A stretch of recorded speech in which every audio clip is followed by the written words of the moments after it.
la madrugada del 22 de julio de 1986, 9 hombres armados abandonaron sus hogares en el campamento minero de Potosí, Bolivia, y desaparecieron en las alturas heladas de la cordillera de los Andes. Al amanecer del 23 de julio, 10 personas yacían muertas a lo largo de 15 kilómetros cuadrados de territorio minero abandonado. Todos adultos, todos eliminados con dinamita, picos y rifles de caza. Los perpetradores, la familia Mamani, padre, hijos y sobrinos, operando con la coordinación de una cuadrilla minera experimentada. La Policía Nacional de Bolivia lo llamaría más tarde la eliminación más sistemática en la historia de los conflictos mineros de Potosí. Pero la razón detrás del derramamiento de sangre no fue el estaño.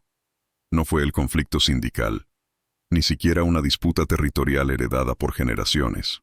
Fue un mapa secreto de vetas de plata valorado en 150.000 bolivianos que desapareció en la oscuridad, y la convicción inquebrantable de un hombre de que la justicia minera estaba por encima de cualquier ley estatal. Si tienes el valor de escuchar esta historia, deja tu like y suscríbete al canal. Pero te advierto, esta narrativa contiene violencia extrema basada en eventos reales. El distrito minero de Potosí, en la provincia del mismo nombre, se extendía a través de 380 kilómetros cuadrados de algunos de los terrenos más hostiles e inhabitables de los Andes bolivianos en 1986. Las montañas se elevaban como torres de piedra congelada, sus cumbres alcanzando más de 4.800 metros sobre el nivel del mar, sus laderas excavadas por siglos de minería, hasta parecer queso suizo, con túneles y galerías que se entrelazaban en un laberinto subterráneo donde era fácil perderse y morir sin que nadie encontrara tu cuerpo jamás. El viento helado descendía desde el Cerro Rico, el legendario cerro que había financiado el Imperio Español durante 3 siglos, pero que había devorado las vidas de 8 millones de indígenas y esclavos africanos en sus entrañas oscuras, convirtiendo cada día de trabajo en una apuesta con la muerte. La población rondaba los 25.000 habitantes en 1986, una cifra que había caído dramáticamente desde los 45.000 en 1980, antes de que el colapso internacional de los precios del estaño cerrara las minas estatales y convirtiera Potosí en una ciudad fantasma de desempleados desesperados. El campamento minero, conocido simplemente como El Campamento, porque nadie se molestaba en darle nombre oficial, albergaba apenas 3.500 almas que vivían en condiciones que habrían sido consideradas inhumanas en cualquier otro lugar del mundo. Casas de adobe sin calefacción donde las temperaturas interiores caían bajo cero cada noche, sin agua corriente excepto lo que podías cargar en baldes desde pozos comunitarios que frecuentemente se congelaban, sin electricidad confiable porque el generador diésel funcionaba solo unas horas al día, sin acceso a médicos o medicinas excepto lo que los curanderos tradicionales podían ofrecer con hierbas y rituales a la Pachamama. Todos conocían los secretos de los demás, los muertos de los demás, las deudas impagadas y los rencores que se remontaban no décadas sino generaciones, porque en un lugar tan pequeño y aislado, los mismos apellidos se repetían una y otra vez, las mismas familias se casaban entre sí creando redes complejas de parentesco, donde todos eran primos de todos de alguna manera. Julio en Potosí significaba el corazón del invierno andino, la época más brutal del año, cuando la muerte por congelamiento era una amenaza real y constante. Las temperaturas caían regularmente a 15 grados Celsius durante la noche, bajando a veces hasta 25 en las zonas más altas donde el viento soplaba sin obstáculos. Durante el día si salía el sol y no había nubes ni viento, la temperatura podía subir hasta 8 o 10 grados, pero el viento helado llamado viento blanco, por su capacidad de congelar la piel expuesta en minutos, hacía que se sintiera como 5 incluso al mediodía. El aire era tan seco y tan frío que cada respiración quemaba los pulmones. Cada inhalación sentía como inhalar cuchillos de hielo que cortaban desde adentro. Olía a humo de leña y carbón que la gente quemaba desesperadamente tratando de mantenerse caliente, mezclado con el olor metálico de los minerales, el azufre de las explosiones de dinamita que todavía resonaban ocasionalmente cuando alguien intentaba trabajar alguna veta abandonada, y el olor dulzón y nauseabundo de la coca que los mineros masticaban constantemente para soportar el frío, el hambre y la altitud que dejaba a los recién llegados sin aliento solo por caminar unos metros. Por la noche, cuando la oscuridad caía como una cortina negra absoluta, porque no había alumbrado público y las casas apenas tenían velas, podías escuchar el viento aullando entre las estructuras de metal oxidado de las minas abandonadas, creando sonidos fantasmales que parecían los gritos de los millones que habían muerto trabajando esas minas durante 4 siglos. Podías escuchar a los perros callejeros peleando por restos de comida en las calles heladas, sus ladridos y gruñidos resonando en la noche. Podías escuchar a la gente tosiendo en las casas vecinas, esa tos característica y terrible de la silicosis que mataba a todos los mineros eventualmente, llenando sus pulmones de polvo de roca hasta que se ahogaban lentamente en sus propios fluidos. El sonido viajaba de manera extraña en esas alturas extremas donde el aire era tan delgado. A veces escuchabas conversaciones a 1 kilómetro de distancia con perfecta claridad. Otras veces no escuchabas una explosión de dinamita a 200 metros hasta que era demasiado tarde para protegerte de la onda expansiva. Pero 1986 fue un año particularmente catastrófico para Potosí y para toda Bolivia. Un año que la gente recordaría como el año del gran colapso. El precio internacional del estaño, el mineral que había sido la base de la economía boliviana durante un siglo, había caído en picada desde más de $6 la libra en 1980 hasta menos de 2.50 en 1985. Y para mediados de 1986 había colapsado completamente a menos de $2, haciendo económicamente imposible extraer el mineral incluso en las minas más productivas. El gobierno del presidente Víctor Paz Estenssoro, enfrentando una crisis económica devastadora con hiperinflación, que alcanzaba el 20.000% anual, donde los precios literalmente se duplicaban cada semana, había tomado la decisión brutal de cerrar las minas estatales de Comibol que empleaban a 23.000 mineros en Potosí.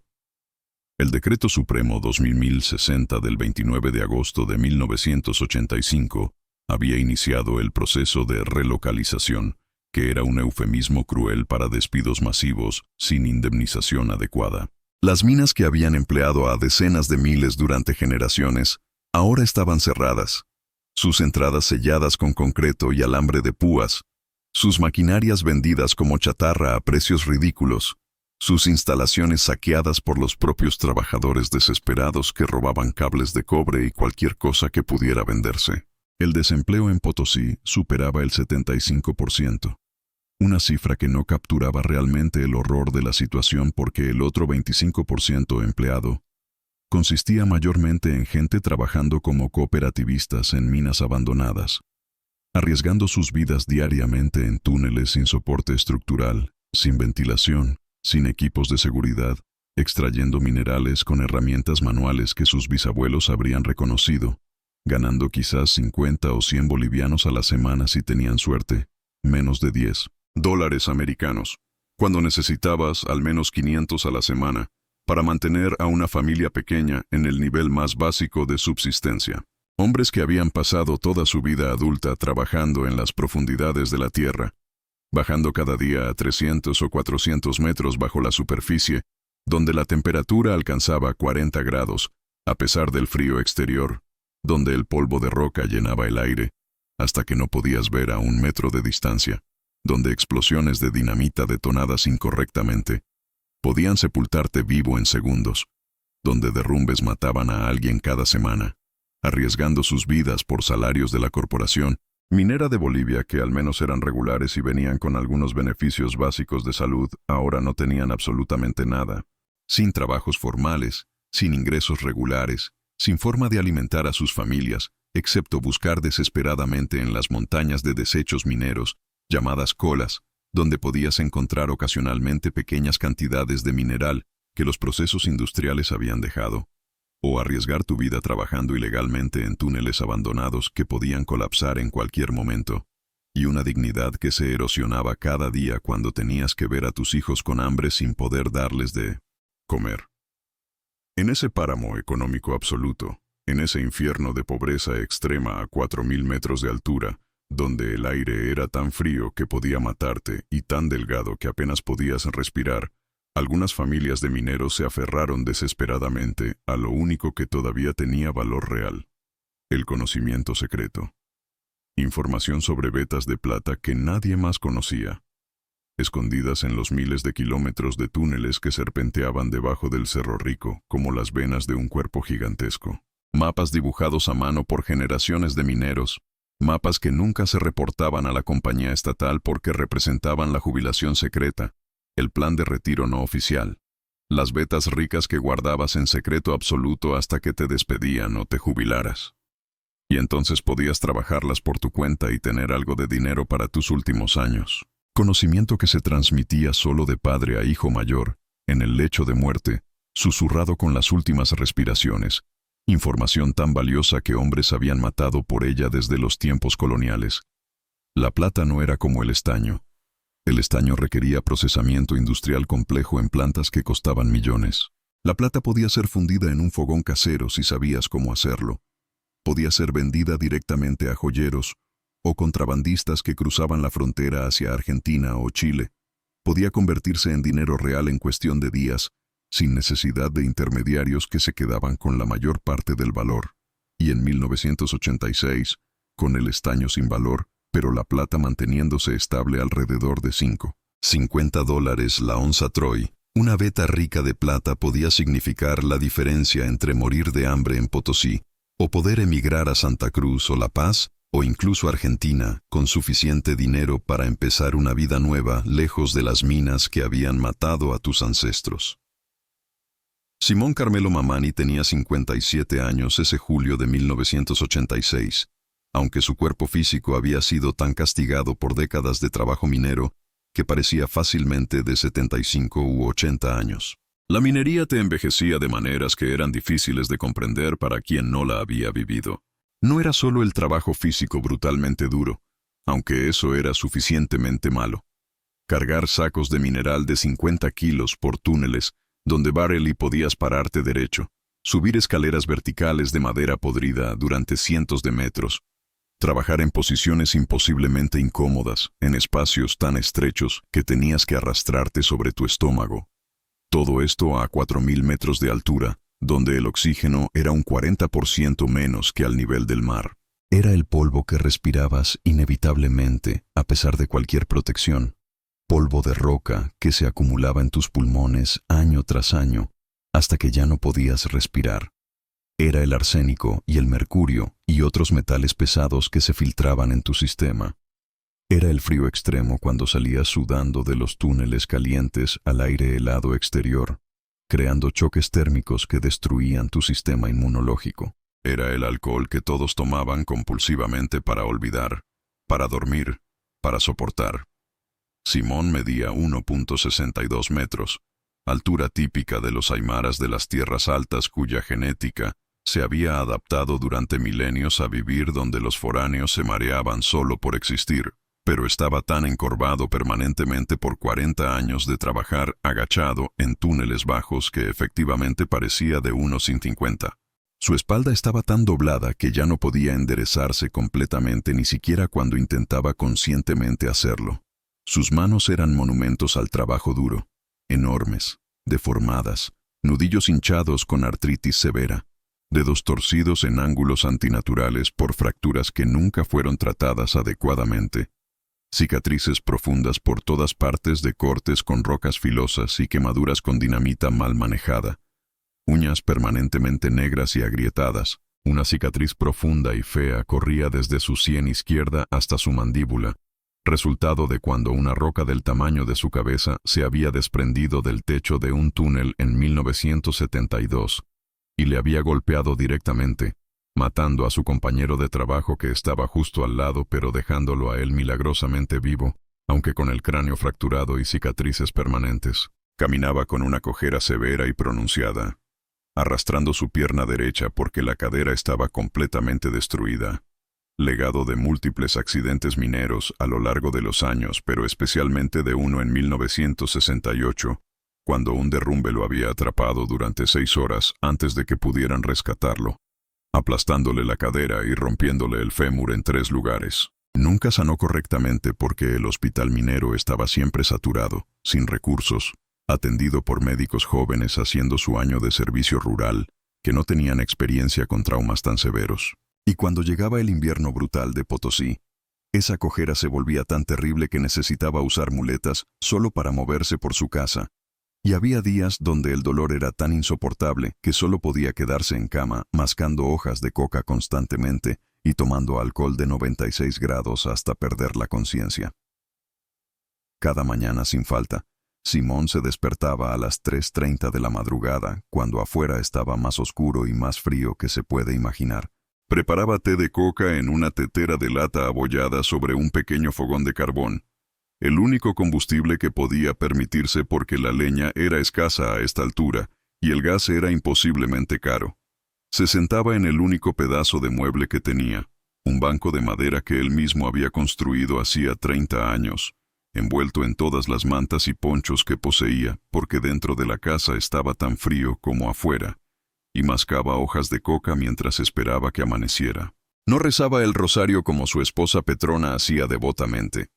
Simón había perdido su fe en Dios hace mucho tiempo, probablemente alrededor de 1965, cuando vio a su mejor amigo morir en sus brazos por silicosis a los 32 años, ahogándose en su propia sangre mientras Simón no podía hacer nada excepto sostenerlo y escucharlo rogar por muerte. Si había un Dios benevolente, Simón había decidido décadas atrás, ese Dios claramente odiaba a los mineros bolivianos y se divertía viéndolos sufrir. Tomaba su té de coca hirviendo que le quemaba la boca pero que necesitaba para calentar su cuerpo desde adentro, tan amargo que hacía que tu cara se contrajera pero que era la única manera de tener algo caliente en el estómago, mascando puñados de hojas de coca que aliviaban temporalmente el hambre constante, el dolor crónico de sus articulaciones destruidas y la falta de aire que sentía incluso en reposo después de 40 años respirando polvo de roca. Luego salía cojeando dolorosamente a la parte más alta de su pequeño patio de tierra, apoyándose pesadamente en su bastón de madera de eucalipto, y observaba el sol eventualmente elevarse sobre el Cerro Rico, ese cerro legendario que los españoles habían llamado la montaña que come hombres, con buena razón, pintando las montañas heladas de rojo sangre en un amanecer que era hermoso de una manera terrible y trágica. Fumaba un cigarrillo Astoria sin filtro, la marca más barata disponible en Bolivia, que duraba exactamente 8 minutos porque lo fumaba con caladas profundas y desesperadas, como si el humo pudiera de alguna manera llenar el vacío en su estómago o calentar su cuerpo helado o darle algún propósito. Y luego, cuando había suficiente luz para ver aunque el sol todavía no había salido completamente, comenzaba su día de trabajo que consistía ahora en revisar secretamente el túnel abandonado 7 kilómetros al norte del campamento, en las profundidades de una mina cerrada oficialmente pero donde él sabía que existía una veta de plata que nadie más conocía. Revisar cuidadosamente la estabilidad del túnel para asegurarse de que no colapsara ese día, verificar la ventilación improvisada que había instalado con tubos robados, extraer pequeñas cantidades de roca con contenido de plata usando solo un pico y una pala porque no podía permitirse dinamita y porque las explosiones atraerían atención no deseada, cargar los sacos con mineral en una carretilla hasta la superficie, esconder todo bajo rocas y maleza para que nadie lo viera, y luego regresar, cojeando a su casa antes de que anocheciera, porque caminar estos caminos en la oscuridad con hielo era suicida incluso para alguien con buenas piernas. Se había casado con Petrona Quispe Condori en 1953, el año que finalmente consiguió trabajo permanente en la mina estatal, después de años trabajando como eventual ganando la mitad que un trabajador permanente. Tuvieron 7 hijos en total, pero solo 5 sobrevivieron más allá de los 5 años. Gregorio de 31 años, Marcelino de 29, Teodoro de 27, Víctor de 24 y Rosa de 22, la única hija. 2 hijos habían muerto en la infancia, uno de neumonía a los 3 años en 1960 porque no había dinero para un doctor, otro de una infección intestinal a los 4 años en 1965, que probablemente habría sido curable con antibióticos, pero ellos no podían permitirse medicinas. Petrona tenía 55 años ahora, pero parecía de 80 fácilmente.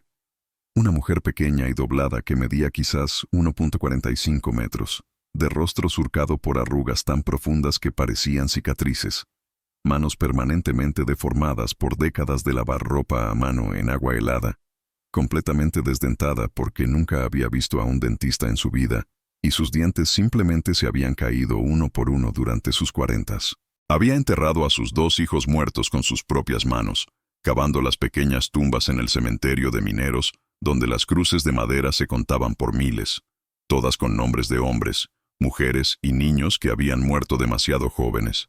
Había enterrado a su padre en 1970, muerto a los 54 años de silicosis después de 35 años trabajando bajo tierra. Había enterrado a 3 de sus hermanos en diferentes accidentes mineros, uno aplastado en un derrumbe en 1968, otro muerto por inhalación de gases tóxicos en 1975, el tercero cayendo por un tiro vertical de 80 metros en 1982, cuando una escalera podrida se rompió bajo su peso. Ahora vivía con el terror absolutamente paralizante de que sus propios hijos siguieran el mismo camino, de que Gregorio y Marcelino y Teodoro y Víctor todos murieran en las minas como habían muerto su padre y sus hermanos, y probablemente su abuelo antes que ellos, perpetuando un ciclo de muerte que se remontaba siglos atrás hasta los tiempos coloniales cuando los españoles literalmente trabajaban a los indígenas hasta la muerte y simplemente traían más de las tierras bajas para reemplazarlos.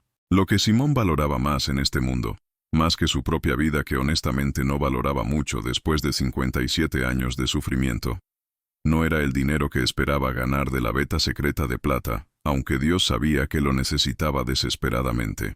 Con 5 hijos adultos que mantener y sin ningún ingreso regular después de haber sido relocalizado de Comibol sin indemnización adecuada, estaban literalmente muriendo de hambre, comiendo una vez al día si tenían suerte, sobreviviendo con papa y chuño y ocasionalmente algo de carne, cuando podían permitirse comprar huesos con algo de carne adherida, que hervían durante horas para hacer una sopa aguada. Lo que Simón valoraba con una intensidad casi religiosa era el conocimiento que representaba esa veta.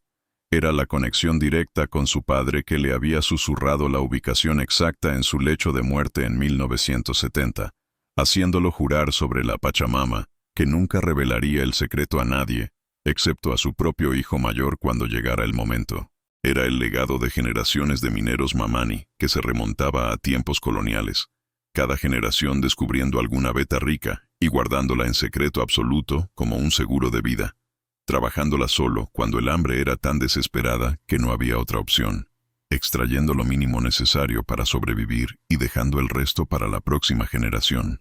Era la dignidad de saber algo que las compañías mineras y el gobierno y los ingenieros con sus títulos universitarios no sabían, de tener un secreto que te hacía poderoso en un mundo que te trataba como basura prescindible. Era la responsabilidad sagrada de transmitir ese conocimiento a Gregorio cuando llegara el momento apropiado, mantener viva la tradición familiar, asegurar que sus nietos tendrían algo cuando él muriera eventualmente de silicosis o de hambre, o simplemente de ser viejo y gastado. El mapa en sí era una obra de arte folk, dibujado meticulosamente a mano en un pedazo de cuero de llama de 40 centímetros por 30, usando tinta hecha de plantas y minerales según recetas ancestrales que no se desvanecían con el tiempo, mostrando con precisión obsesiva cada túnel, cada galería, cada tiro vertical, cada punto de referencia en una sección específica de las minas del Cerro Rico, que abarcaba quizás 2 kilómetros cuadrados de territorio subterráneo en 3 dimensiones. No era solo un mapa simple. Era un documento técnico sofisticado que mostraba la inclinación de las vetas, la calidad del mineral en diferentes zonas codificada con símbolos que solo la familia Mamani entendía, advertencias sobre zonas peligrosas donde los gases tóxicos se acumulaban o donde el agua filtraba creando condiciones inestables, rutas de escape en caso de derrumbe. Ese mapa había sido actualizado por 4 generaciones de mineros Mamani, cada uno agregando su propio conocimiento, sus propios descubrimientos, creando un documento que contenía más de 100 años de experiencia acumulada. Simón lo guardaba envuelto en tela encerada dentro de una caja de metal que había sido originalmente para almacenar dinamita, enterrada 2 metros bajo tierra en un lugar secreto que cambiaba cada pocos meses por seguridad paranoica. Ese mapa representaba literalmente todo lo que tenía de valor en este mundo. El futuro de su familia, su identidad como minero y como heredero de conocimientos que los españoles habían intentado robar durante 3 siglos, pero que los indígenas habían guardado celosamente. Su único medio real de supervivencia, ahora que Comibol lo había despedido sin pensión ni beneficios. Valorado en 150,000 bolivianos, no por el cuero y la tinta, sino por el conocimiento irreemplazable que contenía, conocimiento que podía traducirse en quizás 50 o 100 kilos de plata pura si trabajabas la veta sistemáticamente durante un año, suficiente dinero para emigrar a Argentina y empezar una vida completamente nueva, lejos de las minas malditas. La familia Choque vivía a 8 kilómetros al este, en otro campamento minero más pequeño llamado Unificada, que había sido completamente cerrado en 1985, y ahora era prácticamente un pueblo fantasma, con quizás 300 personas que se negaban obstinadamente a abandonar el lugar donde habían nacido y donde estaban enterrados sus ancestros. Felipe Sebastián Choque tenía 49 años, construido bajo y extremadamente musculoso, quizás 1,60 metros pero tan ancho que parecía casi cuadrado, con brazos del grosor de piernas de hombre normal y manos tan grandes que podía agarrar un bloque de mineral de 15 kilos con una sola mano. Tenía el bigote grueso característico de los mineros bolivianos, negro todavía sin canas a pesar de su edad, y ojos hundidos profundamente en cuencas oscuras por décadas de trabajo en túneles, donde la única luz venía de lámparas de carburo que te arruinaban la vista eventualmente.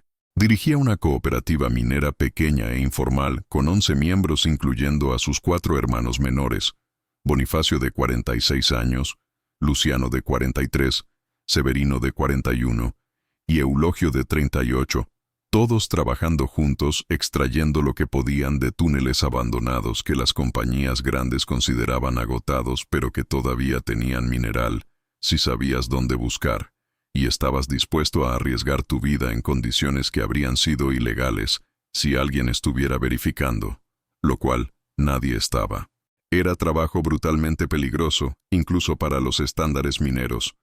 Túneles sin soporte estructural que podían colapsar en cualquier segundo, sin ventilación adecuada por lo que frecuentemente trabajaban en niveles de oxígeno que te dejaban mareado y confuso, usando dinamita vieja e inestable que a veces explotaba prematuramente, sin ningún equipo de seguridad ni siquiera cascos básicos, trabajando esencialmente como sus ancestros habían trabajado en el siglo XVI, excepto con herramientas ligeramente mejores. Estos no eran criminales por naturaleza o por elección, no eran narcotraficantes ni miembros de organizaciones criminales. Eran mineros desesperados que habían trabajado honestamente toda su vida para Comibol, y habían sido descartados como basura cuando el estaño dejó de ser rentable, que habían intentado encontrar trabajo legítimo, pero descubrieron que no existía, que tenían familias que alimentar y ninguna otra habilidad excepto cavar en la tierra y extraer minerales. La esposa de Felipe, Juana Mamani de 47 años, era prima segunda de Petrona Mamani, la esposa de Simón. Habían crecido en el mismo vecindario pobre de Potosí, habían ido juntas al mercado durante décadas, compartido recetas de comida y remedios caseros. Bonifacio Choque y Marcelino Mamani habían trabajado en la misma cuadrilla durante años en los túneles profundos de Comibol. Habían salvado las vidas del otro más de una vez en situaciones de emergencia, considerándose casi hermanos. Las dos familias nunca habían sido íntimas en el sentido de visitarse regularmente o celebrar juntos, pero tampoco habían tenido nunca conflictos de ningún tipo. 8 kilómetros de distancia en las alturas andinas donde no había transporte público era suficiente para mantener a las familias naturalmente separadas, cada una enfocada en sobrevivir un día más sin interferir con los demás. No había historia de disputas por derechos mineros. No había acusaciones previas de robo. No había insultos familiares. No había absolutamente nada que sugiriera que estas dos familias de mineros que habían coexistido pacíficamente durante generaciones terminarían en una confrontación violenta que dejaría 10 hombres muertos. El padre de Felipe había sido minero también, obviamente, porque en Potosí ser minero no era una elección sino un destino hereditario que te marcaba desde que nacías. Había intentado ocasionalmente trabajar vetas sin reportarlas a Comibol, lo cual era técnicamente ilegal, pero que todos hacían porque los salarios eran tan miserables que necesitabas ingresos extra para sobrevivir. Había tenido algún éxito modesto, nada espectacular, suficiente para comprar ocasionalmente algo especial para la familia, pero nunca suficiente para cambiar fundamentalmente sus circunstancias. Había muerto en 1978 a los 58 años de una combinación de silicosis y alcoholismo, ahogándose lentamente en fluidos mientras su hígado fallaba simultáneamente. Una muerte horrible que tomó semanas durante las cuales deliraba constantemente y gritaba por las noches reviviendo derrumbes y accidentes que había presenciado. Felipe había aprendido la lección equivocada de la muerte de su padre. Había decidido que si ibas a arriesgar tu vida trabajando en las minas, más te valía encontrar algo realmente valioso, algo que cambiara todo, no solo trabajar como esclavo para salarios de miseria. Había pasado años, literalmente años, explorando sistemáticamente túneles abandonados en su tiempo libre, estudiando mapas viejos cuando podía acceder a ellos en las oficinas de Comibol, antes de que lo despidieran, hablando con mineros ancianos tratando de extraer información sobre vetas secretas que pudieran haber existido, obsesionado con la idea de encontrar el equivalente minero de ganar la lotería, y en algún momento durante esos años de búsqueda obsesiva, probablemente a través de conversaciones en bares donde mineros borrachos hablaban demasiado, o tal vez sobornando a algún empleado corrupto de Comibol que tenía acceso a archivos antiguos, o posiblemente simplemente por suerte pura, Felipe Choque había escuchado rumores sobre la familia Mamani y su supuesto mapa secreto que mostraba vetas de plata que nadie más conocía. Rumores, solo rumores. El tipo de historias que se contaban en Potosí desde hace siglos sobre tesoros escondidos y vetas legendarias que hacían rico a quien las encontrara. Pero Felipe había decidido que donde hay humo probablemente hay fuego, y había empezado a prestar atención especial a la familia Mamani, observándolos discretamente, notando sus movimientos, tratando de determinar si los rumores tenían alguna base real. Ahí es donde todo comenzó a torcerse hacia la tragedia inevitable. Felipe no era una mala persona fundamentalmente. Era simplemente un hombre desesperado en tiempos absolutamente desesperados, tratando de encontrar alguna salida para su familia que se moría de hambre lentamente. Pero la desesperación combinada con la codicia, incluso codicia justificable de alguien que está viendo a sus hijos pasar hambre, puede hacer que la gente cruce líneas morales que nunca pensaron que cruzarían, que hagan cosas que en circunstancias normales les habrían horrorizado.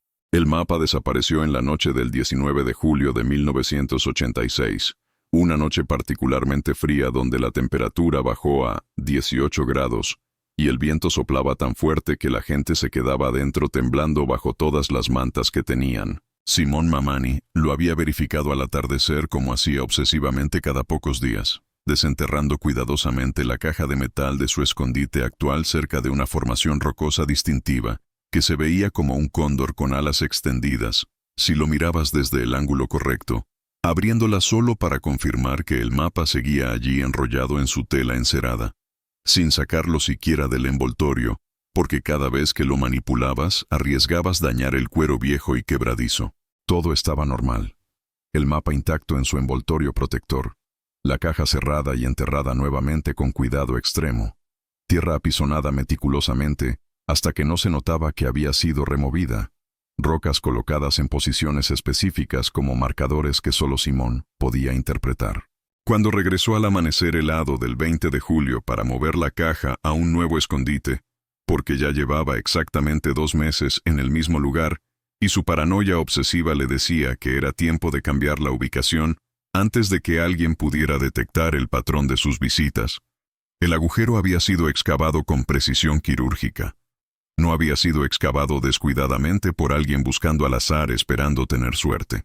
Había sido excavado exactamente en el lugar correcto, directamente sobre donde estaba enterrada la caja, removiendo la cantidad exacta de tierra necesaria y nada más, por alguien que sabía con precisión milimétrica dónde buscar. La tierra había sido removida capa por capa, con el cuidado metódico de alguien con décadas de experiencia minera, que entendía cómo excavar eficientemente sin dejar huellas obvias, separada y apilada ordenadamente, en montones distintos según la profundidad de donde venía.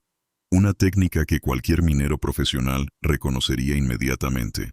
La caja de metal había sido forzada con habilidad, la tapa doblada usando una herramienta tipo palanca, probablemente un pico de minero, aplicando la presión exacta en los puntos débiles del metal oxidado para abrirla sin hacer ruido excesivo que alertara a alguien cercano.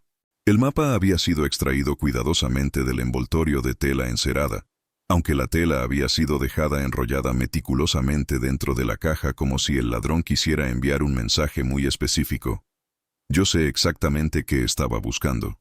Sé exactamente cuánto vale, y solo me interesaba eso específicamente, nada más. Todo lo demás había sido dejado intacto con una precisión que hacía la violación aún más insultante. Un par de monedas de plata antiguas de la época colonial que Simón guardaba allí como amuletos de buena suerte heredados de su abuelo, monedas que cualquier coleccionista pagaría fácilmente 500 o incluso 1000 bolivianos, habían sido dejadas sin tocar en el fondo de la caja.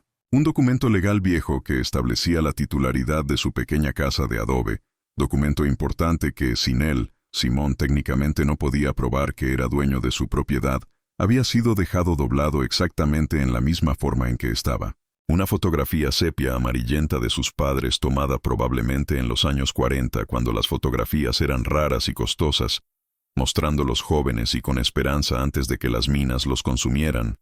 Su posesión más preciada sentimentalmente que habría sido irreemplazable si se perdía, había sido dejada cuidadosamente en una esquina de la caja. Solo el mapa, solo el conocimiento de generaciones, solo el secreto que definía la identidad de la familia Mamani había sido tomado, enviando un mensaje tan claro como si el ladrón hubiera dejado una nota escrita. Yo vine específicamente por esto. Sé exactamente lo que significa para ti.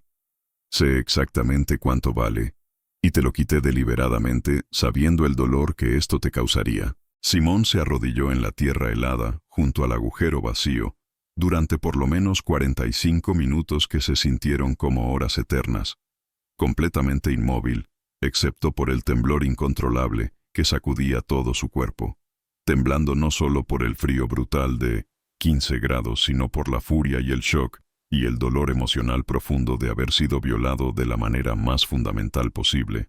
Su respiración venía en jadeos entrecortados y superficiales, creando nubes densas de vapor en el aire helado que se condensaban inmediatamente en pequeños cristales de hielo. Su corazón martilleaba tan fuerte y tan rápido que podía sentir el pulso en sus sienes, en su garganta, en sus muñecas, latiendo tan fuerte que temía estar teniendo un ataque cardíaco. Sus manos agarraban la tierra congelada tan fuerte que sus nudillos artríticos crujían dolorosamente y sus uñas negras se rompieron, dejando rastros de sangre en la tierra helada. Sintió físicamente como si alguien le hubiera arrancado violentamente una parte vital de su cuerpo, como si le hubieran cortado un brazo con una sierra oxidada o sacado un riñón sin anestesia. Esa sensación visceral de pérdida traumática que va mucho más allá de lo material para convertirse en algo profundamente personal, algo que tocaba su identidad más básica como ser humano. No era solo que le habían robado algo valioso económicamente, era que le habían robado su conexión con sus ancestros, con su padre y abuelo y bisabuelo, que habían guardado ese secreto celosamente. Le habían robado su identidad como minero y como heredero de conocimientos ancestrales. Le habían robado su única manera de cumplir la promesa sagrada que le había hecho a su padre moribundo de proteger el mapa y pasarlo a la siguiente generación. Cuando finalmente logró ponerse de pie con enorme dificultad, usando su bastón para impulsarse porque sus piernas temblaban tanto que no confiaba en que lo sostuvieran, casi se cae 2 veces antes de lograr estabilizarse.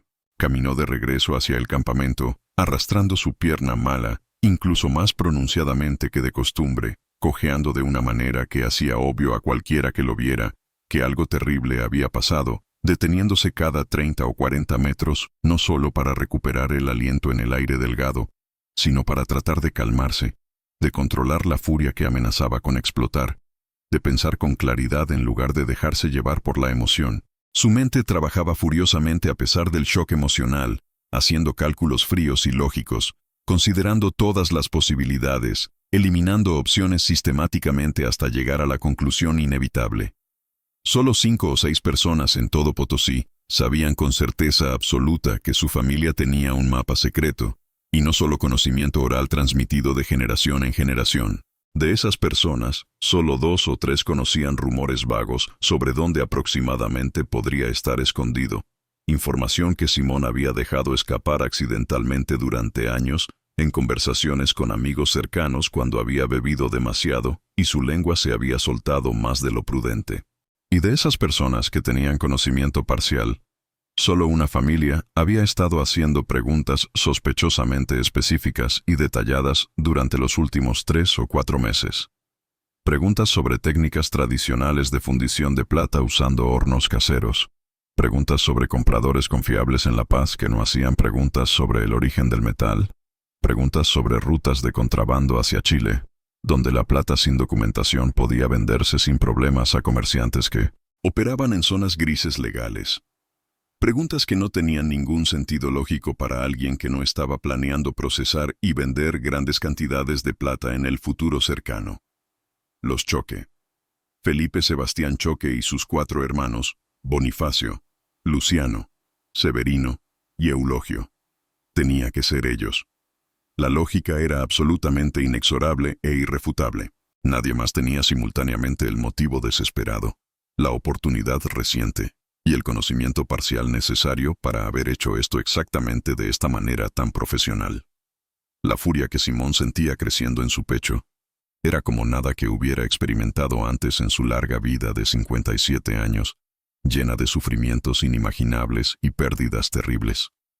No era furia caliente e impulsiva, la rabia momentánea que explota y luego se desvanece rápidamente. Era algo mucho más peligroso. Era fría y calculada y absolutamente implacable.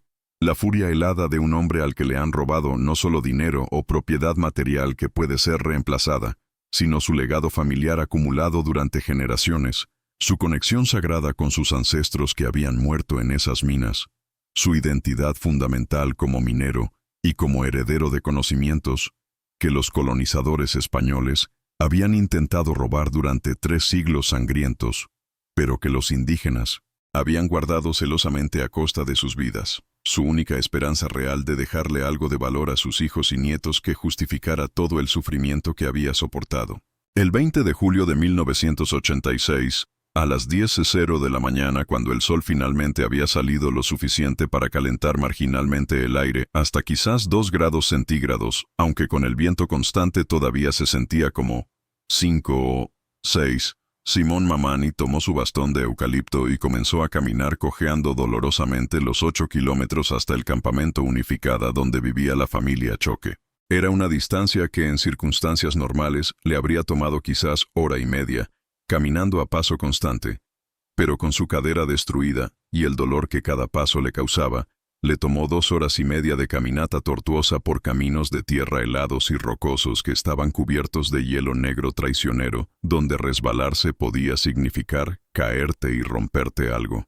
Su cadera gritaba en agonía pura con cada paso que daba, enviando lanzas de dolor que subían por su columna y bajaban por su pierna.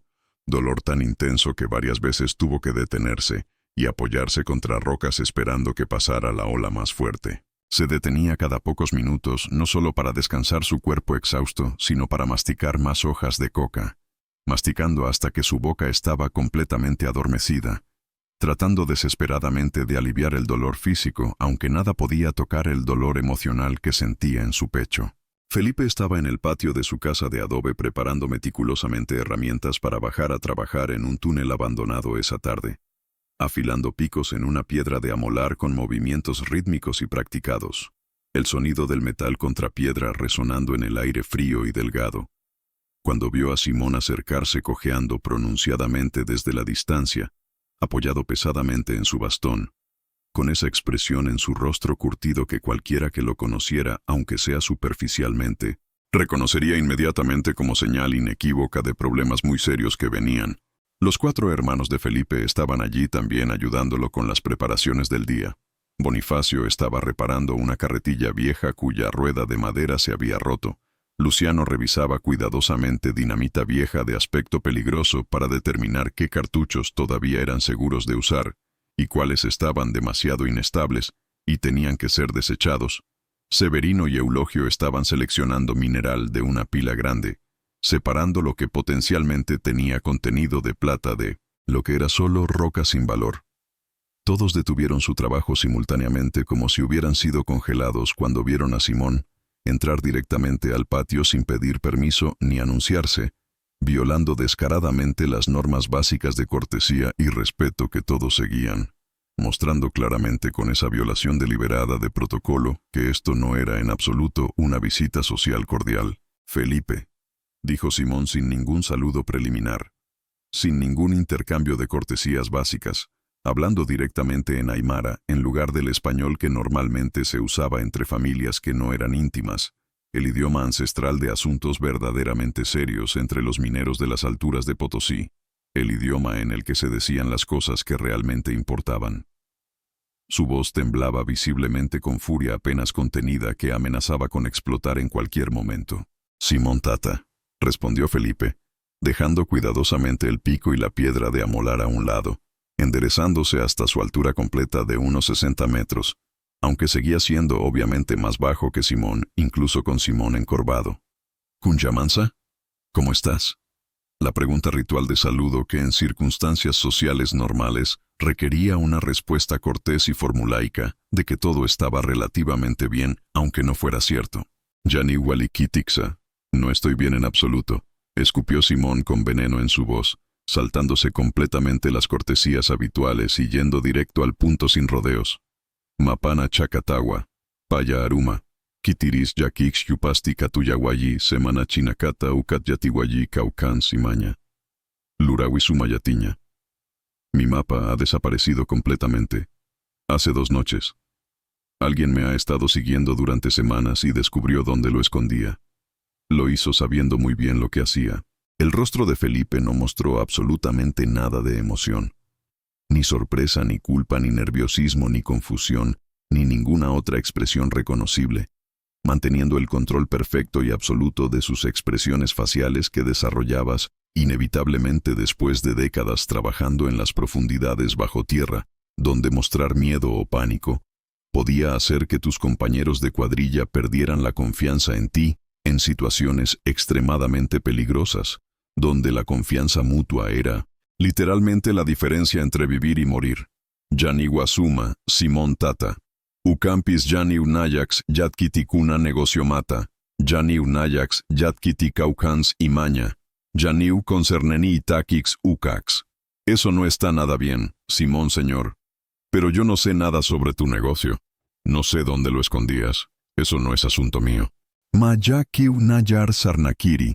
Alguien me ha estado siguiendo sistemáticamente», dijo Simón, su mano derecha apretando su bastón de eucalipto tan fuerte que sus nudillos artríticos se pusieron blancos como hueso, y la madera vieja crujía audiblemente bajo la presión, amenazando con romperse.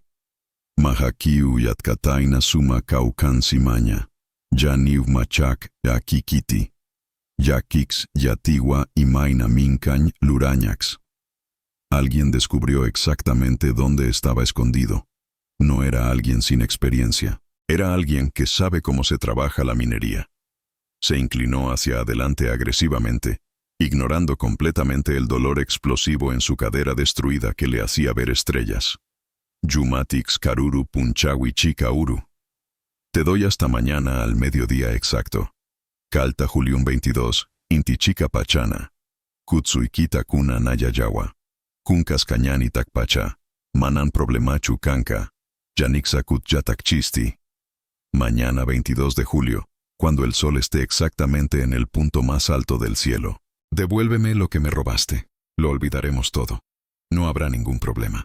Si no lo devuelves, dejó deliberadamente la amenaza colgando en el aire helado entre ellos, sin terminarla explícitamente, tan clara y peligrosa como el vapor de sus respiraciones agitadas que se condensaba en nubes densas, porque ambos hombres entendían perfectamente sin necesidad de palabras adicionales exactamente lo que significaba esa amenaza implícita en el contexto de la cultura minera de Potosí, donde existían códigos de honor ancestrales que precedían cualquier ley escrita.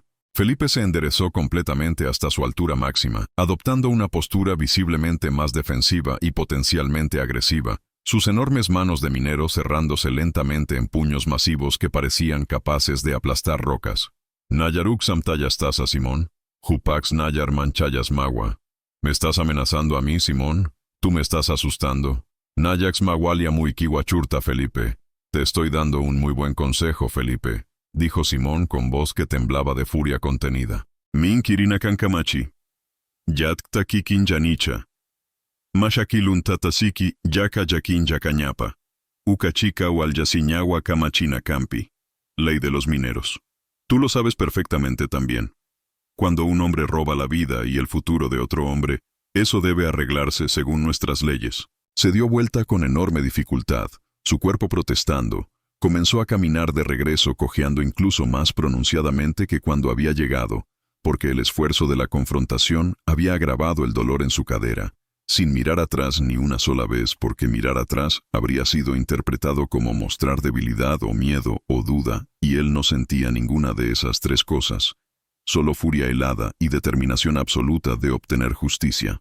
5 testigos presenciaron completo el intercambio tenso. 2 cooperativistas mineros que trabajaban regularmente con Felipe y que habían dejado de trabajar para observar la confrontación, un vecino anciano que estaba reparando el techo de paja de su casa y que bajó de su escalera para escuchar mejor, y los hermanos Bonifacio y Luciano Choque, que escucharon absolutamente cada palabra pronunciada en aymara, el idioma ancestral que los bolivianos ricos de clase alta de La Paz no entendían ni hablaban, pero que definía la identidad fundamental y la cultura de los mineros de las alturas de Potosí. El idioma en el que se hacían las amenazas reales y los compromisos serios que tenían peso de vida o muerte. Esa conversación explosiva se extendió por ambos campamentos mineros como un reguero de pólvora encendida durante las siguientes horas del día.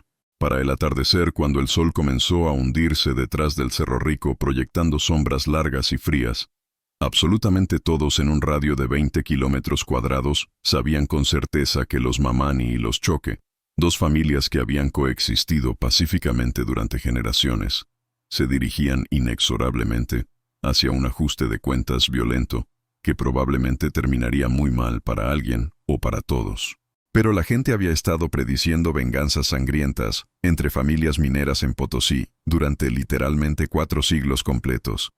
Desde los tiempos coloniales, cuando los españoles explotaban brutalmente a los indígenas. Mayormente esas disputas se resolvían eventualmente con mediación tensa de los sindicatos mineros, que todavía tenían algo de autoridad moral incluso después del cierre de Comibol, o con algún tipo de compensación económica negociada donde el culpable pagaba dinero o trabajaba gratis para la familia ofendida. O simplemente con el paso lento del tiempo, cuando la gente decidía filosóficamente que guardar rencor no valía la pena el esfuerzo emocional y que era mejor perdonar y olvidar. Mayormente nadie terminaba realmente muerto. Mayormente las cosas se calmaban. Mayormente. Pero estos no eran tiempos mayormente normales. Era julio de 1986 en Potosí, Bolivia, en el punto más bajo de la peor crisis económica en la historia moderna del país. La desesperación estaba en el aire que respirabas como el polvo de las minas. La muerte por hambre era una posibilidad real para miles de familias. Las reglas normales de convivencia social se estaban desmoronando bajo el peso de la pobreza absoluta. La gente había sido empujada más allá de sus límites de resistencia. Y cuando un hombre sentía visceralmente que le habían robado no solo dinero, sino su legado familiar de generaciones, su conexión con ancestros muertos, su identidad fundamental, su única esperanza de dejar algo a sus hijos, ¿qué límites morales respetaría todavía? ¿Hasta dónde exactamente llegaría para recuperar lo que consideraba legítimamente suyo? ¿Qué precio estaría dispuesto a pagar y, más importante, qué precio estaría dispuesto a hacer pagar a otros? Lo que Simón Mamani no sabía en ese momento, no podía saber con certeza absoluta. No imaginaba en sus peores pesadillas más oscuras a pesar de toda su experiencia con sufrimiento. Era que su ultimátum cuidadosamente calculado pondría en marcha una cadena imparable de eventos que dejaría exactamente 10 hombres brutalmente muertos, en menos de 12 horas de violencia, 9 miembros de su propia familia, incluyendo a él mismo, enfrentando sentencias de cadena perpetua en la prisión más dura y peligrosa de Bolivia, donde morirían eventualmente, de tuberculosis o de violencia carcelaria, o simplemente de vejez miserable. y los campamentos mineros de Potosí, marcados para siempre en su memoria colectiva por una noche helada, cuando la justicia ancestral minera y la desesperación económica absoluta colisionaron en la oscuridad a 4.000 metros de altura, produciendo una tragedia de proporciones griegas que se contaría en susurros temerosos durante generaciones futuras, como advertencia terrible de lo que sucede cuando hombres desesperados deciden que el honor y la venganza importan infinitamente más que la vida misma, incluyendo sus propias vidas. La fecha límite que Simón había establecido llegó y se fue como la helada que cubre silenciosamente los pajonales de altura al amanecer sin hacer ruido. 22 de julio de 1986, exactamente 12 del mediodía cuando el sol estaba en su punto más alto en el cielo despejado. Simón Mamani se paró en el patio de tierra de su casa de adobe, observando el sol directamente sobre su cabeza proyectando sombras mínimas casi inexistentes, y el mapa con el conocimiento de generaciones de su familia, el tesoro más preciado que poseían, permanecía absolutamente desaparecido sin rastro. Ningún mensajero llegó corriendo por el camino helado. Ningún miembro del clan Choque apareció caminando hacia su casa para devolver lo robado.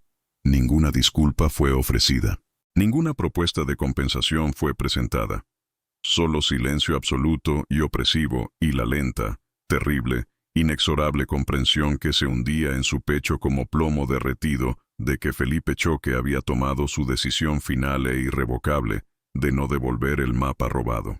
Petrona salió cojeando de la cocina, pequeña y oscura, donde había estado preparando la parca cena, que era todo lo que podían permitirse, secándose las manos ásperas y agrietadas en su pollera tradicional de múltiples capas raídas por el uso. Ichapas manan paikunachu, Simón. Ichapas pantaikiran. Ichapas wakin runakuna su wakurkan mapata. Tal vez no fueron ellos, Simón. Tal vez te equivocaste en tu acusación. Tal vez fueron otras personas completamente diferentes las que robaron el mapa. Simón no se dio la vuelta para mirarla. No quitó sus ojos cansados del sol que comenzaba su descenso.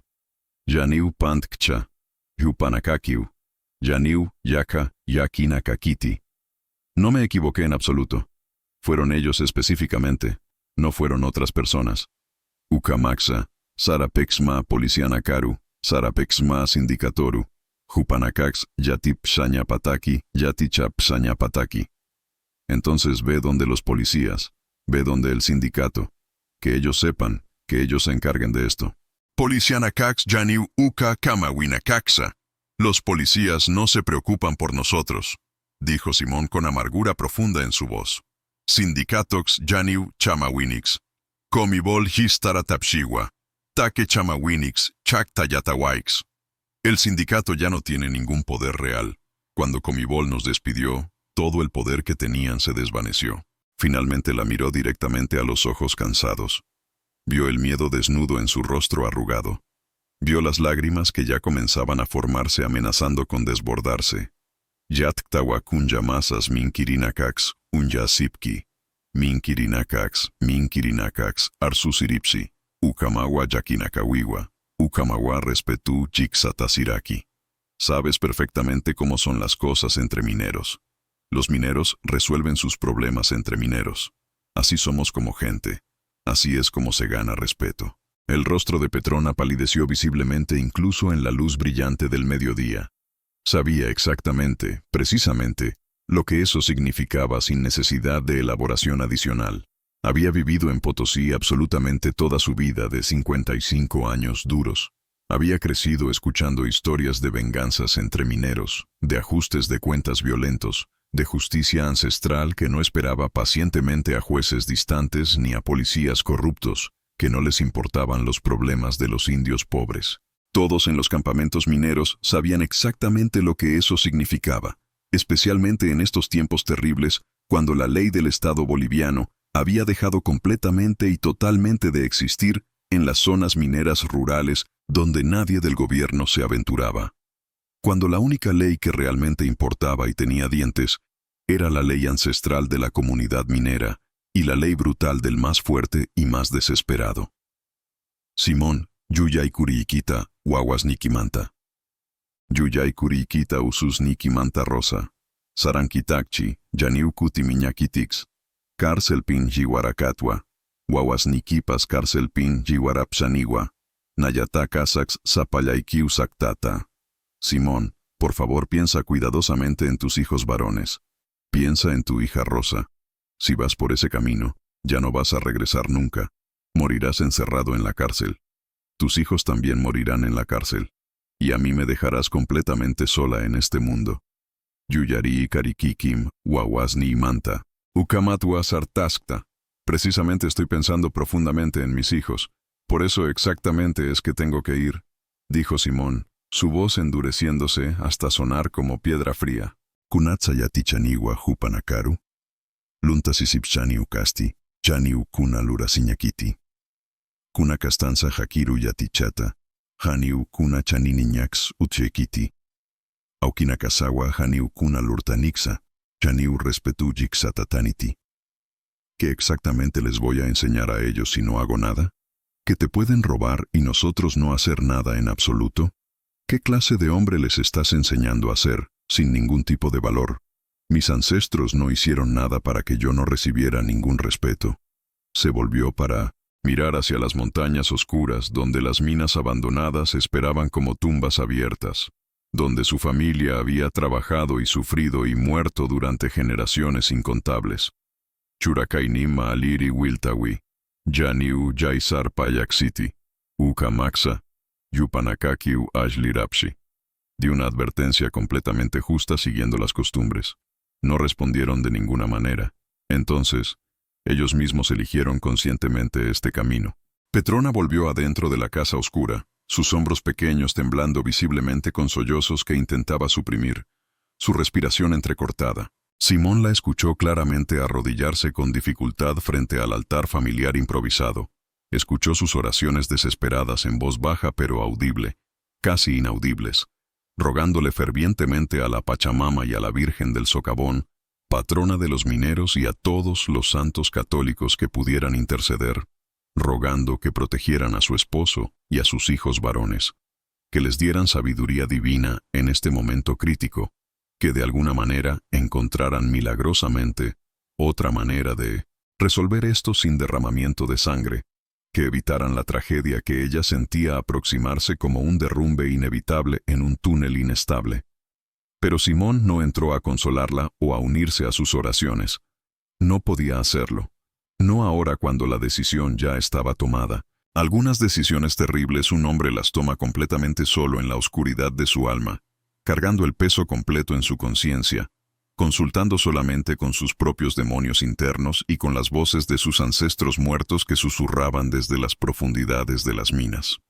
4 días antes de todo esto, el lunes 18 de julio, antes de que el mundo se desmoronara irreversiblemente, Simón había ido al mercado semanal de Potosí con su hijo menor, Víctor de 24 años. Habían vendido algunos sacos pequeños de mineral de baja calidad que Simón había extraído trabajando solo en túneles peligrosos, recibiendo apenas 80 bolivianos, que no era nada, pero era algo. Habían comprado un poco de arroz y azúcar y unas papas, lo mínimo absolutamente necesario para comer esa semana. Habían intercambiado algunos productos en trueque con otros mineros igualmente pobres, la economía informal que mantenía viva a la gente cuando el dinero prácticamente no existía. Cosas completamente normales y rutinarias, padre e hijo haciendo los mandados semanales de supervivencia, como lo habían hecho cientos de veces antes desde que Víctor era lo suficientemente grande para ayudar cargando cosas. Víctor tenía 24 años, pero había envejecido prematuramente como todos los mineros jóvenes. Parecía de 30 fácilmente. Delgado y musculoso por el trabajo duro, pero también desnutrido crónicamente. Todavía lo suficientemente joven como para albergar alguna esperanza de que su vida podía ser diferente a la de su padre y abuelo y bisabuelo. Había estado hablando seriamente de la posibilidad de migrar hacia las tierras bajas del este de Bolivia, hacia Santa Cruz o Trinidad, donde supuestamente había trabajo en agricultura o en construcción. Cualquier cosa que le permitiera escapar de las minas malditas que habían matado a tantos de sus familiares. Tenía un amigo de la infancia que se había ido 2 años atrás y que ocasionalmente enviaba cartas describiendo una vida que sonaba como un sueño imposible. Trabajo regular con salario mensual predecible, comida abundante 3 veces al día, un clima cálido donde nunca te congelabas, donde podrías tener algo remotamente parecido a una vida normal sin el constante peligro de muerte. Se sentaron en el borde polvoriento del mercado, comiendo anticuchos de corazón de llama comprados de una vendedora aimara que los cocinaba en una parrilla improvisada de lata oxidada, bebiendo chicha tibia y aguada de otra vendedora, gastando dinero que realmente no tenían, pero necesitando ese pequeño momento de normalidad humana.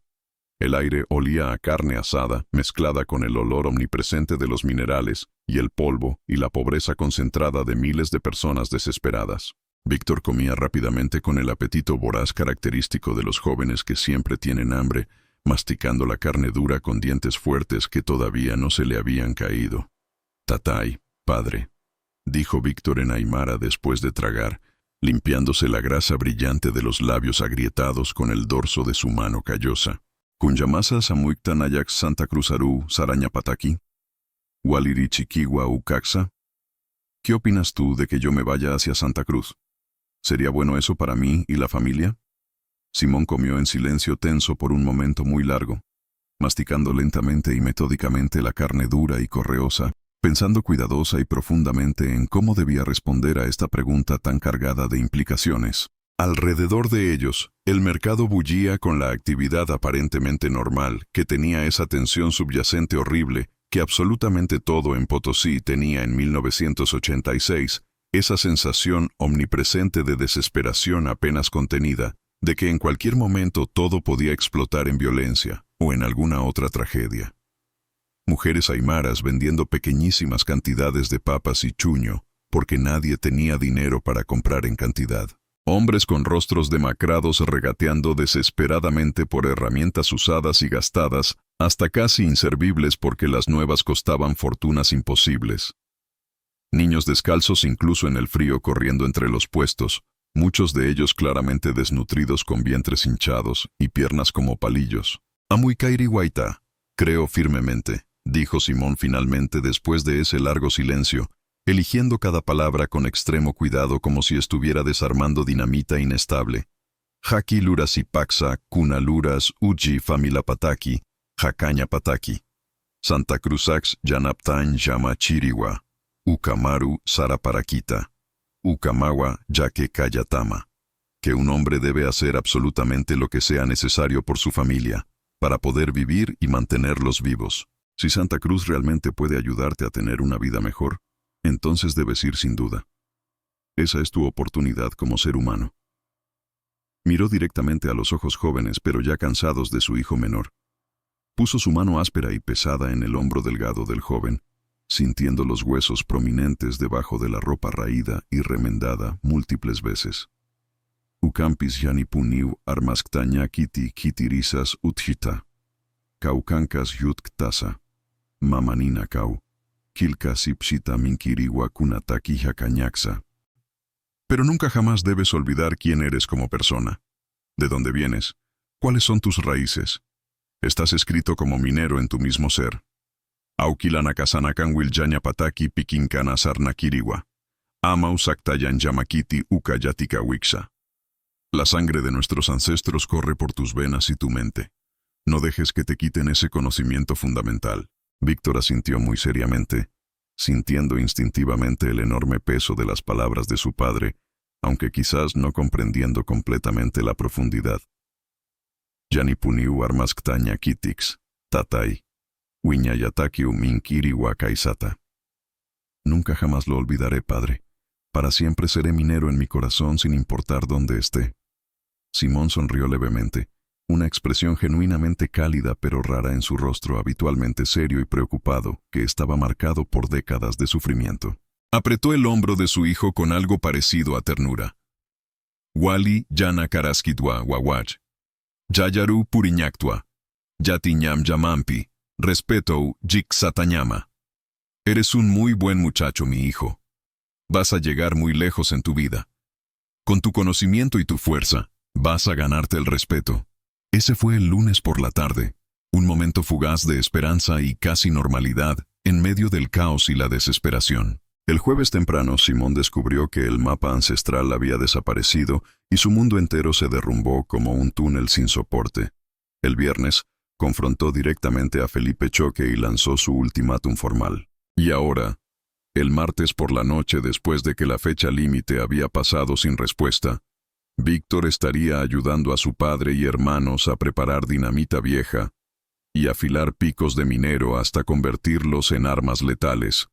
Su futuro soñado en Santa Cruz evaporándose como el vapor en el aire helado antes de que siquiera pudiera intentar alcanzarlo. Condenado a seguir a su padre en una misión de venganza ancestral que probablemente terminaría con todos ellos muertos en la confrontación o pudriéndose durante décadas en alguna prisión horrible. La preparación comenzó en serio y de manera sistemática el domingo por la mañana, el día 20 de julio, solo 2 días después de que el mapa desapareciera. Simón se despertó incluso más temprano que su hora habitual de las 3:30. Levantándose a las 2:00 de la madrugada, cuando la oscuridad era tan absoluta que no podías ver tu propia mano frente a tu cara.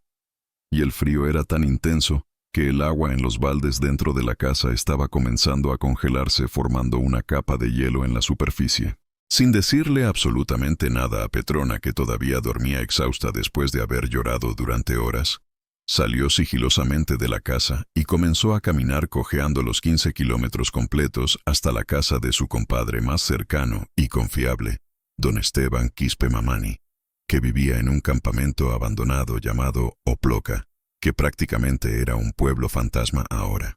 15 kilómetros en la oscuridad total del altiplano boliviano, a 4.200 metros de altura donde el aire era tan delgado que cada respiración era un esfuerzo consciente, cojeando severamente y arrastrando su pierna mala, apoyándose pesadamente en su bastón desgastado, deteniéndose cada pocos cientos de metros para descansar porque el dolor en su cadera destruida era tan intenso que literalmente veía destellos blancos en su visión, pero impulsado hacia adelante por una determinación absolutamente férrea que no permitía que el dolor físico lo detuviera. Don Esteban tenía 64 años. Retirado forzosamente del trabajo minero activo, porque su cuerpo finalmente se había rendido completamente, con pulmones tan llenos de silicosis que sonaba como papel arrugándose cada vez que respiraba, con una espalda tan devastada por hernias múltiples que ya no podía caminar derecho ni siquiera con bastón, pero todavía mantenía escondida una colección pequeña pero impresionante de armas que su familia había acumulado durante generaciones de conflictos mineros. No eran armas modernas ni sofisticadas de ninguna manera. Eran reliquias de diferentes épocas violentas de la historia boliviana que parecían museo. Rifles Mauser alemanes de 7 mm que probablemente databan de la Guerra del Pacífico contra Chile en 1879, transmitidos religiosamente de abuelo a padre a hijo como herencias sagradas. Escopetas de fabricación completamente artesanal hechas por herreros locales en los años 30 y 40. Revólveres antiguos de origen dudoso, probablemente robados o comprados de contrabando o ganados en apuestas durante borracheras.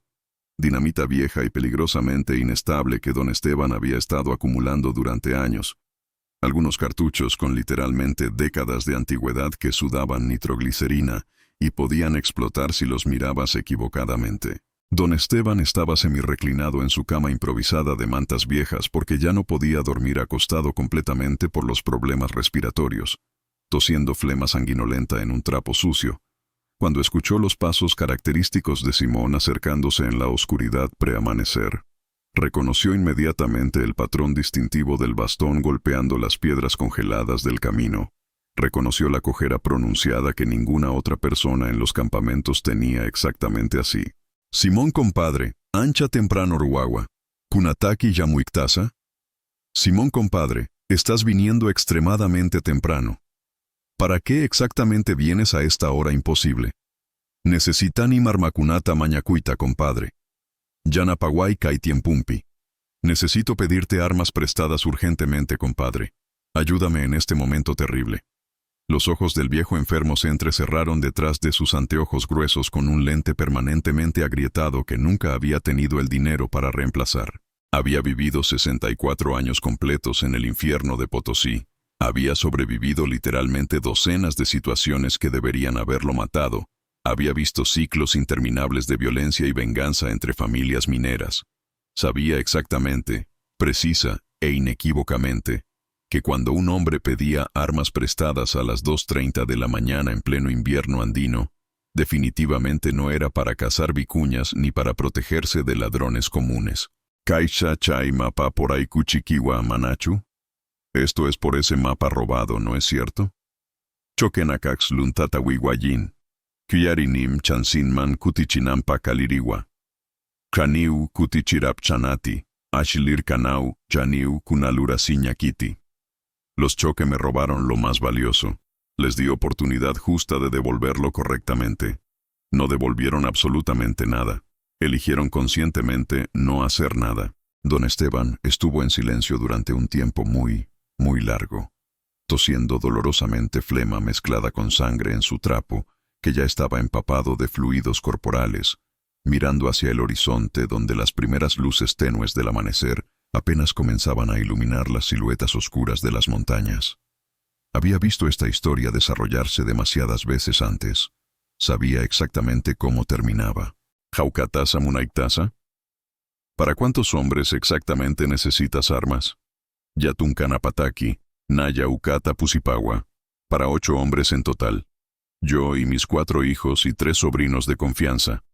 Ay, Pachamama, Dios Yanapañataki. Ay, Madre Tierra, Dios tenga piedad y ayude a todos. Sarnakapsha Yapshiwa Yakuru, Yaniu y Yausa Yapsha Ñakitix. Cruzaron la línea sagrada que no se debe cruzar. No puedo simplemente dejar esto así sin respuesta. Don Esteban luchó enormemente por incorporarse usando ambas manos temblorosas para impulsarse, tosiendo y jadeando por el esfuerzo. Cojeó muy lentamente adentro de su casa de un solo cuarto oscuro y frío como tumba. Volvió 20 minutos después cargando con tremenda dificultad 2 rifles muy viejos envueltos cuidadosamente en mantas de lana raída.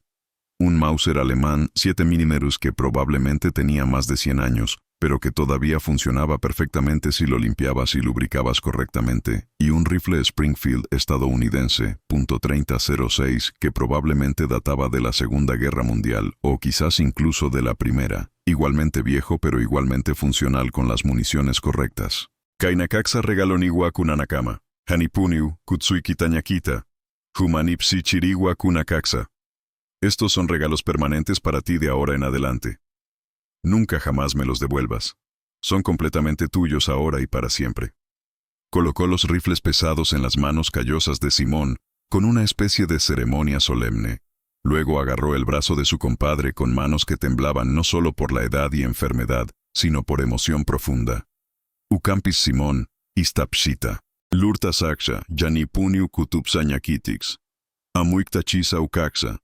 Cárcel pin Jiwarakatastwa. Guaguas ni iquipas cárcel pin Jiwarapsaniwa Takini Puniwa. Warmi Iquixa Zapayayan Saktatastua. Pero Simón, escúchame con todo tu ser y entiende esto perfectamente. Si haces esto que estás planeando, nunca jamás habrá regreso posible. ¿Comprendes eso completamente? Vas a morir encerrado en la cárcel sin ver nunca más el sol sobre las montañas. Tus hijos también van a morir en la cárcel todos sin excepción. Y a tu esposa Petrona la vas a dejar completamente sola en este mundo cruel. Yati yiriwaita, takitukita. Lo sé todo eso perfectamente y con completa claridad. Yati sasa ukama lurapsharakita. Sabiendo todo eso, igual vas a hacerlo de todas maneras. Yati sarua lurakayatwa. Sabiendo todo eso, precisamente es que lo voy a hacer sin duda. Don Esteban soltó el brazo de Simón lentamente, sacudiendo su cabeza canosa con una tristeza tan profunda en sus ojos nublados que habían visto demasiada muerte y sufrimiento en su larga vida. Chokenakax kutsup shapshaniwaina ukamapapa, yani ulurta saksha, hupanakaki ukikilanakaru, jiwaraptapshi. Dios perdone hupartakini puniru. Los Choque deberían haber devuelto ese mapa cuando pudieron hacerlo. Al no hacer eso, ellos mismos se están matando a sí mismos con sus propias manos. Que Dios perdone a todos los involucrados en esta tragedia.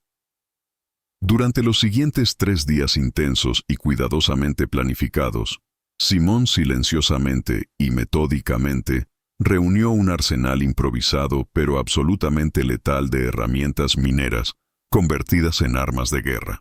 Su propio rifle de caza personal, un 22 viejo pero excepcionalmente bien mantenido, que había pertenecido a su padre, y que Simón usaba ocasionalmente para cazar vicuñas cuando la desesperación del hambre era tan grande que arriesgabas la cárcel por caza ilegal. Gregorio, su hijo mayor de 31 años, tenía un viejo revólver .38 de origen dudoso que había comprado años atrás de un soldado corrupto que necesitaba dinero para alcohol. Marcelino, de 29 años, poseía una escopeta artesanal de un solo cañón, calibre 16, que él mismo había ayudado a fabricar con un herrero local, peligrosa de usar pero funcional. Teodoro, de 27 años, tenía un rifle de cerrojo .30-30 que había encontrado literalmente abandonado en un túnel años atrás, oxidado pero que funcionaba después de mucho trabajo de restauración. Víctor, de 24 años, tenía solo un cuchillo de minero muy grande y muy afilado, pero no se quedó atrás. Los 3 sobrinos de Simón, hijos de su hermano muerto en un accidente minero en 1979, también fueron reclutados. Paulino, de 28 años, con otra escopeta artesanal, Celestino, de 26, con un viejo revólver que apenas funcionaba, y Fortunato, de 23, con solo herramientas mineras pero con la fuerza física de un toro joven. Y lo más importante de todo, tenían acceso a dinamita. No dinamita moderna y estable de uso industrial. Dinamita vieja, inestable, sudando nitroglicerina. El tipo de explosivo que los mineros veteranos manejaban con extremo cuidado porque sabían que podía explotar literalmente por cualquier razón o sin razón alguna. Simón había estado acumulando cartuchos durante meses, robándolos de túneles abandonados, guardándolos escondidos en lugares secos, esperando. ¿Para qué? Nunca lo había articulado conscientemente, pero tal vez alguna parte de él siempre había sabido que algún día los necesitaría para algo así. Simón no compró nada nuevo que pudiera levantar sospechas en un lugar donde todos observaban todo. No lo necesitaba. Esta era Potosí minero en 1986, donde prácticamente cada familia que se respetaba tenía acceso a armas de algún tipo, heredadas de conflictos anteriores o robadas de depósitos militares o compradas en mercados negros.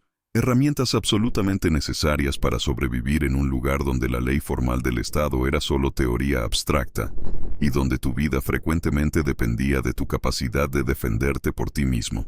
Pero sí necesitaba dinamita adicional y detonadores y mechas.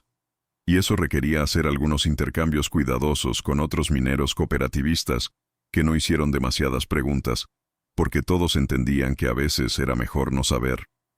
También necesitaba algunas municiones específicas porque lo que tenían era insuficiente, o del calibre equivocado para las armas que tenían. 3 cajas pequeñas de balas, 30-06 compradas con enorme dificultad de un comerciante en Potosí ciudad, que vendía munición de contrabando presumiblemente robada de arsenales militares. 2 cajas de cartuchos calibre 16 para las escopetas, encontradas después de buscar en 4 tiendas diferentes porque ese calibre ya casi no se usaba. 50 balas .38 para los revólveres, compradas de otro minero que las había tenido guardadas durante años. Distribuyó estratégicamente las compras y los intercambios a través de diferentes días y diferentes personas para no crear un patrón obvio que alguien pudiera notar y reportar. Aunque honestamente en el caos de 1986, Potosí probablemente nadie estaba prestando suficiente atención para notar. Pagó todo lo que pudo en el escaso efectivo que tenía. Dinero que realmente no podía permitirse gastar porque significaba que su familia comería incluso menos esa semana, pero que era necesario. Guardó obsesivamente todos los recibos y registros de transacciones en una vieja caja de lata oxidada que escondió debajo de una tabla suelta en el piso de su casa. Alguna parte remanente de su racionalidad, algún vestigio de su antigua creencia en que las cosas podían hacerse correctamente dentro del sistema. Todavía insistía en mantener documentación, en tener un registro ¿para qué exactamente? Probablemente esos recibos solo servirían como evidencia incriminatoria en su contra cuando finalmente fueran arrestados. Pero Simón no podía evitar mantenerlos de todas formas, como si documentar meticulosamente cada paso de su preparación de alguna manera lo hiciera menos terrible, menos premeditado, menos imperdonable. El lunes por la tarde, solo un día antes de la fecha límite que expiraría sin respuesta, Simón extendió cuidadosamente mapas dibujados a mano de las minas en su mesa de madera astillada, mapas que él mismo había dibujado basándose en 40 años de conocimiento íntimo del territorio subterráneo y superficial. Mapas que mostraban meticulosamente cada túnel accesible y cada galería abandonada, cada tiro vertical peligroso, cada ruta de escape posible, cada formación rocosa distintiva que servía como punto de referencia, cada aguaje donde podías encontrar agua, cubriendo aproximadamente 20 kilómetros cuadrados de territorio minero que incluía tanto el campamento donde vivían los Mamani, como el campamento unificada donde vivían los Choque, y todo el terreno intermedio. Había estado caminando física y mentalmente este terreno desde que tenía literalmente 5 años de edad, cuando su padre comenzó a llevarlo a las minas para que aprendiera el oficio que lo mataría eventualmente. Lo conocía íntimamente con luz de día cuando el sol revelaba cada detalle del paisaje lunar. Lo conocía en la oscuridad total de noches sin luna cuando tenías que navegar puramente por memoria muscular y por el tacto de tus pies en el suelo rocoso familiar. Lo conocía bajo tierra en los laberintos de túneles donde era fácil perderse y morir si no sabías exactamente dónde estabas. Pero planificar una operación militar coordinada, que eso era exactamente lo que esto iba a hacer, requería más que conocimiento intuitivo. Requería precisión táctica, planificación sistemática, anticipación de contingencias. Marcó el campamento unificada donde vivía la familia Choque, con una X roja grande y prominente en el centro aproximado del mapa. Marcó las rutas de escape más probables con líneas amarillas que serpenteaban a través de las quebradas y túneles donde hombres asustados podrían intentar correr si se veían superados. Marcó con círculos azules cuidadosamente numerados del 1 al 8 los lugares estratégicos exactos, donde cada uno de sus hombres se posicionaría para crear un cerco efectivo que cubriera todos los ángulos de aproximación posibles y bloqueara todas las salidas. Marcó con triángulos verdes 3 puntos de reagrupamiento de emergencia separados por kilómetros entre sí, en caso de que algo saliera terriblemente mal, y tuvieran que dispersarse y esconderse antes de intentar reunirse nuevamente después. Gregorio estaba parado directamente a su lado derecho estudiando los mapas con expresión absolutamente seria, casi sombría, tocando las marcas con su dedo índice calloso, tratando de memorizar las posiciones. Caixa militar Nakana Hina, Tatay. Ucax, Yacha Lura Winiwa. Esto es como operación militar profesional, padre. Esto es un trabajo muy grande y muy serio. Mincañax, Yati Chaguayiwa, Yihuañanacampi, Ucat, Yihuañanacax, Munasipki. La minería me enseñó a sobrevivir cuando literalmente todos querían que muriéramos, dijo Simón con voz que tenía un tono casi pedagógico. Nunca había estado en el ejército formalmente, pero décadas de trabajo en las minas, especialmente en situaciones de emergencia como derrumbes y explosiones, te enseñaban coordinación de equipos y planificación táctica. Yati Chawayiwa pacienciata, Yati Chawayiwa sentimientox jiwayiritawa, Ucampis planificacionix yacayañata kikiwa, Acalurawinacapampixa, Suma lurañasax yaniu hitiris chamani jiukiti ucat yaniu merechekitix. Me enseñó paciencia extrema. Me enseñó que los sentimientos te matan, pero la planificación te mantiene vivo. Con estos preparativos, haciendo las cosas bien y correctamente, nadie que sea inocente va a morir. Nadie que no lo merezca. Golpeó el mapa con su puño cerrado para enfatizar. Suma lurta saxa. Kitiris yaniu. Jiukiti ucat yaniu mereseñakiti. Ucampis armas niwan un yasipshista. Kispillapshista. Haciendo esto bien, nadie sale herido que no lo merece. Pero si aparecen con armas, si se defienden activamente. Miró directamente a los ojos de su hijo mayor. Vio su propio rostro envejecido prematuramente reflejado en esos ojos. Vio la determinación mezclada con miedo que era completamente natural y humano. Ucaxa, ñancax, yucampiu, chamamp, yarcatañasax. Entonces, nosotros tenemos que defendernos con más fuerza todavía. En ese preciso momento, mientras Simón Mamani y sus hijos y sobrinos planeaban meticulosamente cada detalle en su cocina fría, estudiando mapas y revisando armas y calculando cantidades de dinamita necesarias, a exactamente 8 kilómetros de distancia, en línea recta, a través del paisaje lunar de Potosí, Felipe Choque estaba trabajando completamente tranquilo y despreocupado en su pequeño patio, clasificando mineral extraído ese día de un túnel peligroso, separando manualmente las rocas que potencialmente contenían algo de valor de las que eran pura escoria sin ningún contenido metálico, sudando a pesar del frío cortante del atardecer por el esfuerzo físico, completamente inconsciente e ignorante del hecho terrible de que 8 hombres armados habían decidido unánime y definitivamente que él y todos los varones adultos de su familia estaban marcados para eliminación sistemática esa misma noche que se aproximaba inexorablemente. Una radio portátil, vieja y rayada, reproducía música folclórica boliviana, charangos y quenas, tocando huaynos melancólicos sobre amores perdidos y tierras lejanas. Su esposa Juana le llevó un plato de chuño hervido con un poco de charque alrededor de las 7:30 de la noche, prácticamente lo único que tenían para comer. Sábado completamente normal y rutinario por la tarde. Vida ordinaria de supervivencia. Se fue a dormir esa noche helada pensando en el trabajo que tenía planeado para el lunes temprano, en si podría extraer suficiente mineral esa semana para ganar los 150 bolivianos que necesitaba desesperadamente para comprar comida básica y algo de querosene para las lámparas. No pensó en Simón Mamani ni una sola vez. No tuvo ni la más mínima sospecha de que le quedaban menos de 7 horas de vida. El lunes por la noche, después de que la fecha límite había expirado oficialmente sin ninguna respuesta de los Choque, cuando la oscuridad había caído como una cortina negra absoluta y las estrellas brillaban con esa intensidad sobrenatural de las alturas andinas extremas donde la atmósfera es tan delgada que parece que podrías tocarlas con solo extender la mano, Simón se sentó completamente solo en el pequeño cuarto donde guardaba sus herramientas de trabajo minero. El espacio olía intensamente a tierra fría y compactada, a grasa vieja de maquinaria, a pólvora de dinamita, y a los años y décadas acumulados de sudor y sangre y trabajo que habían empapado las paredes de adobe.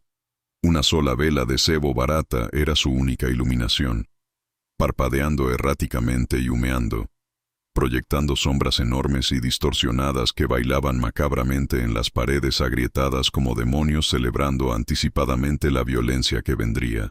En la mesa de madera áspera y astillada frente a él, yacía su rifle Mauser 7 mm completamente desarmado en todos sus componentes individuales para limpieza profunda y verificación final. Sus manos enormes y deformadas se movían automáticamente por pura memoria muscular desarrollada durante décadas de manejar armas. Cepillo de alambre de bronce para limpiar meticulosamente el interior del cañón. Trapo viejo embebido generosamente en aceite de máquina para lubricar todas las piezas móviles. Revisión visual y táctil extremadamente cuidadosa de cada componente individual, buscando cualquier señal de desgaste peligroso o daño que pudiera causar mal funcionamiento en el momento crítico. Había limpiado este rifle específico literalmente cientos de veces a lo largo de su vida adulta.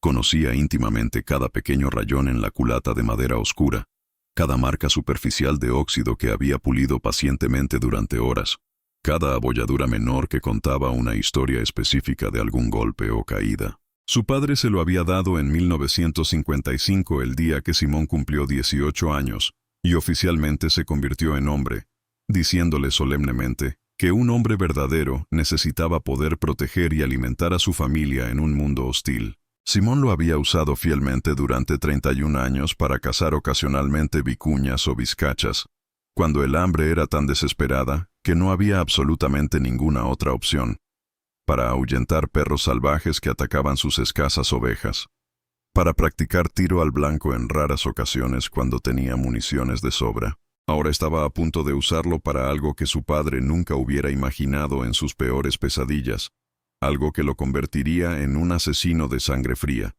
algo imperdonable e irreversible. Pensó larga y profundamente en la cárcel, permitiéndose por primera vez realmente confrontar la realidad completa de lo que estaba planeando y las consecuencias absolutamente inevitables. Prisión federal boliviana en La Paz o Cochabamba, seguramente, lejos de las montañas sagradas que amaba con cada fibra de su ser. Lo acusarían de asesinato múltiple con agravantes de premeditación y alevosía. Cadena perpetua sin ninguna posibilidad jamás de libertad condicional, si tenía mucha suerte, y el sistema legal funcionaba mínimamente. Pena de muerte por fusilamiento si el gobierno necesitaba hacer un ejemplo público brutal para demostrar que todavía controlaba algo, lo cual era mayormente mentira, pero las apariencias importaban. Tenía 57 años. Incluso con cadena perpetua, moriría encerrado en una celda de concreto sin ventanas, respirando aire reciclado y viciado, comiendo comida que apenas merecía ese nombre, durmiendo en el suelo de concreto helado con solo una manta delgada, compartiendo espacio con criminales violentos, probablemente muriendo eventualmente de tuberculosis o de alguna enfermedad infecciosa que se propagaba como fuego en las cárceles superpobladas, o quizás asesinado en alguna pelea de pandillas carcelarias. Nunca vería a Petrona de nuevo, excepto quizás a través de vidrio grueso y rayado, durante visitas supervisadas una vez al mes, si tenía suerte, y si ella podía permitirse el costo del viaje a la capital, lo cual era dudoso. Nunca conocería a los nietos que eventualmente nacerían cuando sus hijos formaran familias. Niños que crecerían escuchando que su abuelo era un asesino que estaba en prisión por el resto de su vida.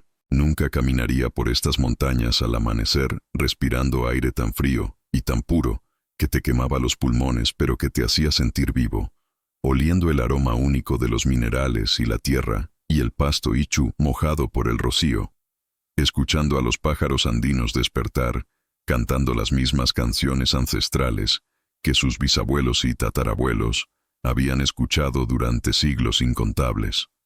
Todo eso perdido. Todo sacrificado irreversiblemente en el altar de la venganza.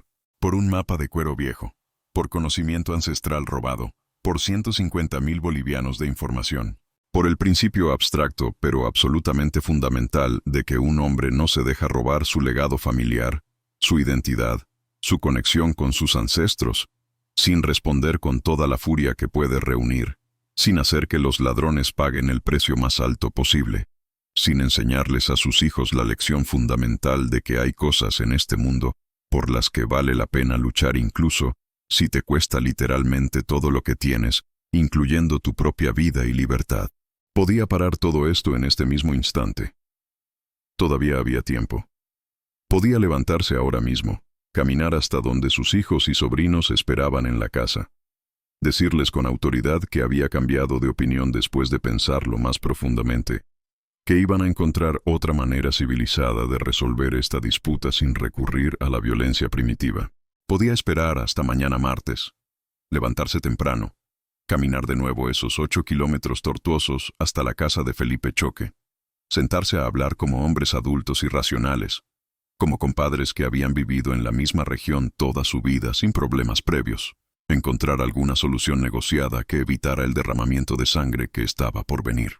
Tal vez Felipe realmente devolvería el mapa si entendía con absoluta claridad cuán serio y peligroso era todo esto. Si comprendía que Simón no estaba haciendo amenazas vacías, sino que realmente estaba dispuesto a matar y morir por esto.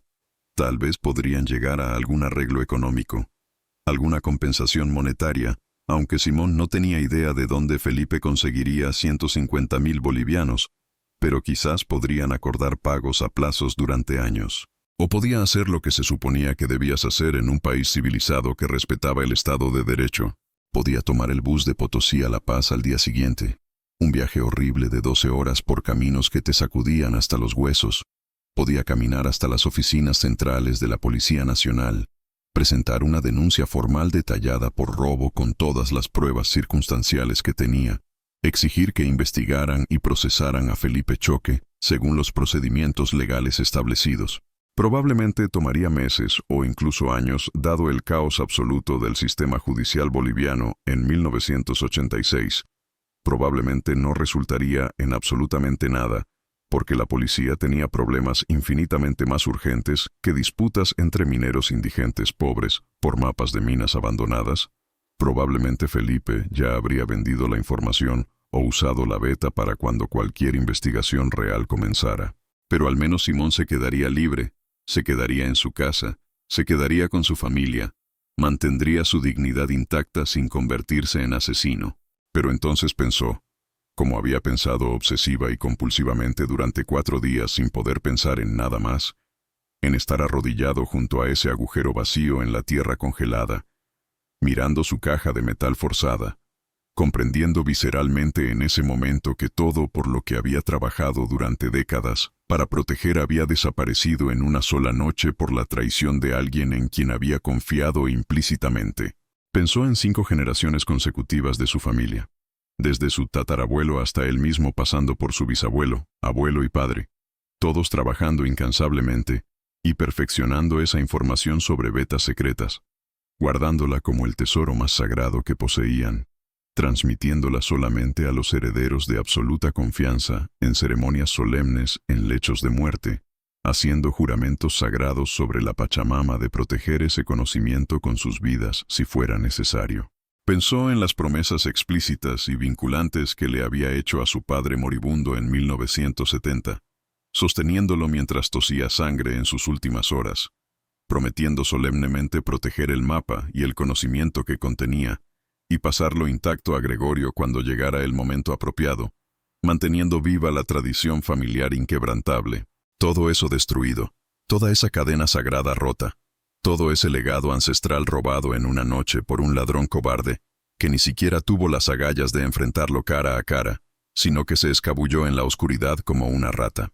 Pensó en el rostro de Felipe Choque cuando había dicho tan casualmente y tan fácilmente: «Yo no sé nada sobre tu negocio», la mentira tan obvia y tan transparente y tan insultante, pronunciada sin ninguna vergüenza ni remordimiento, como si Simón fuera un idiota completo, como si el trabajo de toda una vida de Simón no significara absolutamente nada, como si robarle a un hombre su identidad y su herencia ancestral fuera simplemente un acto sin consecuencias. Pensó en sus hijos, Gregorio y Marcelino y Teodoro y Víctor, observándolo cuidadosamente en este momento crítico, aprendiendo la lección más importante y definitoria que un padre puede enseñar: ¿qué hace exactamente un hombre cuando lo despojan violentamente de todo lo que valora? Cuando le roban no solo posesiones materiales que pueden ser reemplazadas, sino su identidad fundamental y su legado, que no tienen precio ni pueden ser recuperados jamás. No, la decisión realmente ya había sido tomada hacía días. La había tomado en el momento exacto que encontró la caja vacía y sintió ese dolor visceral de violación. Todo lo demás desde entonces había sido simplemente preparación mecánica y ejecución de un plan inevitable. Algunas cosas importaban infinitamente más que la libertad personal, o la comodidad, o la seguridad. Honor ancestral, respeto ganado con sangre, dignidad que no se negocia, la enseñanza fundamental e innegociable de que las acciones tienen consecuencias absolutas e inevitables, que no puedes robar el futuro y la identidad de un hombre y su familia entera, y esperar que no haya un precio terrible y definitivo que pagar, que en un mundo donde el Estado te ha abandonado completamente y las leyes escritas no significan absolutamente nada práctico, lo único que te queda y que nadie puede quitarte es la justicia ancestral que has heredado de 100 generaciones antes que tú, transmitida en la sangre misma. Simón volvió a ensamblar el rifle lenta y metódicamente, encajando cada pieza en su lugar exacto con clics metálicos satisfactorios, probando el mecanismo de acción del cerrojo y el gatillo varias veces consecutivas para asegurarse absolutamente de que funcionaba con suavidad perfecta sin ningún enganche. Cargó cuidadosamente 7 balas largas de 7 en el cargador interno, sintiendo el peso adicional, pero reconfortante del arma ahora completamente lista para matar seres humanos. Lo apoyó con cuidado reverente contra la pared de adobe. Luego tomó su pico de minero, la herramienta que había usado durante 40 años para arrancar mineral de las venas de la tierra, y comenzó a afilar metódicamente la punta de metal en una piedra de amolar grande con movimientos largos y rítmicos y casi hipnóticos, escuchando el sonido rasposo del metal contra piedra que llenaba el cuarto pequeño como un canto fúnebre anticipatorio, viendo las chispas brillantes saltar en la oscuridad cada vez que la punta del pico pasaba sobre la superficie áspera de la piedra. El sonido era extrañamente meditativo y calmante, preparándolo mentalmente y espiritualmente para lo que vendría en pocas horas. Ya no había absolutamente ninguna vuelta atrás posible. La maquinaria implacable de la venganza ancestral estaba completamente en movimiento, acelerada más allá del punto donde podía ser detenida. Y nada en este mundo, absolutamente nada, podría detenerla ahora. El destino estaba sellado.